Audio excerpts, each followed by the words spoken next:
o novo ciclo da dívida, que é o que a gente vive hoje, ele tem início com o regime militar em 64.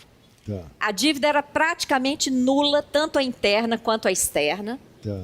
E ela inicia junto com o golpe de 64. Tá. E aí, essa dívida que vem crescendo inicialmente como dívida externa, na época, uma dívida junto a outros países ou instituições internacionais como FMI e Banco Mundial, mas principalmente junto a bancos privados e internacionais. Tá. Os bancos sempre foram os maiores credores, tanto da dívida externa como da dívida interna, que houve essa mudança de roupa, mas é a mesma dívida. A dívida foi crescendo como dívida externa, até que, na década de 80, ela teve um crescimento brutal por uma decisão unilateral dos bancos de aumentar a taxa de juros. Era uma taxa de juros de cerca de 5% ao ano. Unilateralmente, eles aumentaram a taxa de juros para mais de 20% ao ano. Isso nunca foi reclamado. A dívida virou uma bola de neve, veio a crise da chamada década perdida, na década de 80. A dívida foi transformada em dívida a cargo do Banco Central. Várias empresas deviam, vários estados, o setor público federal, empresas públicas deviam, bancos privados, empresas privadas deviam. Tudo isso foi transformado em dívida do Banco Central. O Banco Central se transformou em único devedor junto aos bancos privados internacionais. Essa transformação em si, ela já é nula. Mas isso ninguém nunca também questionou, a não ser a auditoria cidadã.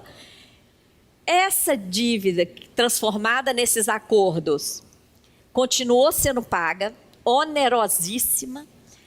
Em 92, há uma fortíssima suspeita de que essa dívida prescreveu. O que é uma dívida prescrita? Morta. Quando uma dívida prescreve, ela morre. Ninguém nunca levantou isso também, a não ser as nossas investigações. Isso foi ignorado. Em 94, essa dívida prescrita foi transformada em novos títulos da dívida externa, numa operação realizada em Luxemburgo, que é paraíso fiscal. E aí que vem a parte mais infame. Esses títulos de Luxemburgo, chamado títulos Brady, podres, porque são resultantes de uma dívida nula, podre, foram aceitos pelo Brasil como pagamento de empresas privatizadas na década de 90. Metade da Vale do Rio Doce foi paga com esses títulos. Ou seja, esses títulos não têm resgate, então? Eles não podiam nem ser negociados em nenhuma bolsa de valores do planeta. E foram aceitos como moeda para comprar nossas empresas privatizadas. Isso é o governo Fernando Henrique. Na época de Fernando Henrique. E mais, outra parte desses títulos foram transformados em dívida interna. Simplesmente transformados. E na época, lá no início do Plano Real, em que, com a desculpa de controlar a inflação, os títulos da dívida interna estavam pagando juros de quase 50% ao ano. Então, para responder sua pergunta, João, por que a gente deve tanto?